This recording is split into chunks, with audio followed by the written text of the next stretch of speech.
previously on keeping up with the Kenyan politics. The president has got the interest of the Abagusi community. I'm very happy to be home. And this is not doing of the president. On April 17th, 2025, a seemingly innocent airport welcome turned into a political earthquake that rocked Kenya. At JKIA, UDA's fierce Senator Gloria Orwoba stood side by side with opposition titan Fred Matiang'i, a man rumored to be plotting a 2027 presidential challenge against her own party leader, President William Ruto. Was this a bold act of unity, a cunning betrayal, or a calculated move in Kenya's high-stakes political chess game? Kuna watu wanaongea mambo ya 1 term, 2 terms, 3 terms. Mimi nataka niwaambie, mimi pale nyuma kuna watu hata hawakufikiria nitakuwa na any term. So Mungu ni nani? The scene was electric. Fred Matiang'i, the former Interior Cabinet Secretary, stepped off a plane after months in the United States, greeted by a crowd that included Senator Gloria Orwoba, a nominated UDA senator and a vocal Ruto loyalist. Orwoba, proudly declaring her Kisii roots, said she was there to welcome sons of the Gusii community and hear his plans for the region. But her presence raised eyebrows. Why would a UDA stalwart embrace a man whose return has sparked whispers over 2027 showdown with Ruto?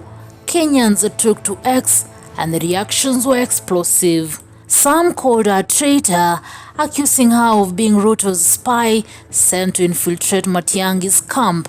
Others speculated she might be testing the opposition waters, flirting with the defection that could shape Kenyan politics.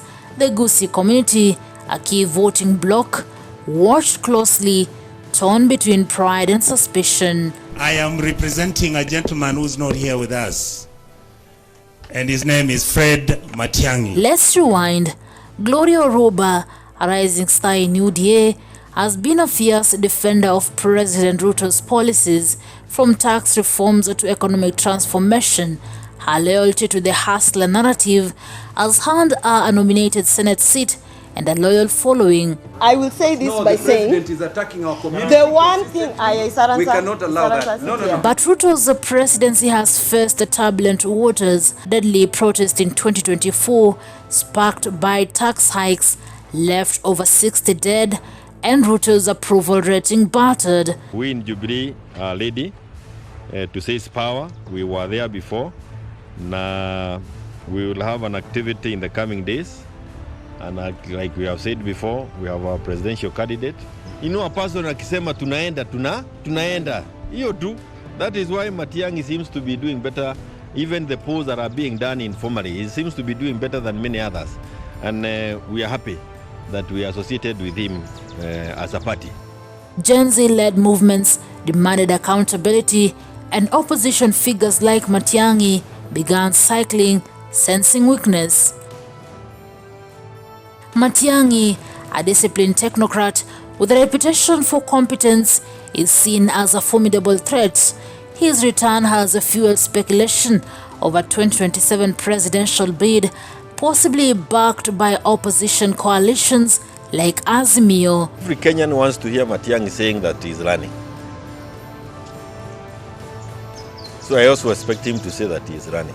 So why was Orwoba, a Ruto ally, at his side?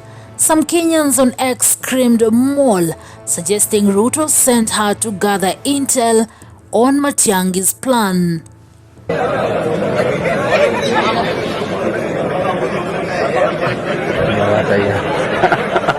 Kenya's 2027 elections loom like a storm on the horizon. Ruto, once the hustler champion, faces accusations of corruption and heavy-handed governance. Matiang'i, with his clean record and Gusii support, could rally disenfranchised voters. Orwoba's meeting with him has ignited theories. Is she a Ruto mole feeding secrets back to State House? Or is she a cunning opportunist testing the opposition's strength to secure her own future? It happened even during my time when I was being removed, and this is not doing of the president. Let's get speculative. Scenario 1. Orwoba is Ruto's secret weapon, tasked with causing up to Matiangi to derail his 2027 plans. UDA insiders, railing from 2024's protest, know they cannot afford a united opposition. When they took over power, fuel was selling at 159 shillings per litre. As of yesterday, the announcement they made, they are doing 174 shillings per litre. We are doing worse than we were doing more than 2 years ago. Scenario 2. Orwoba is disillusioned with Ruto's leadership, with Gen Z demanding change and Ruto's allies like Rigathi Gachagua clashing publicly. She might be exploring a defection to Matiangi's camp, betting on his rising star. Yule mtu ameanguka mtihani atembee nyumbani. Yule mtu atapita mtihani aendelee na kazi. Third scenario. It is all about the Gusii vote.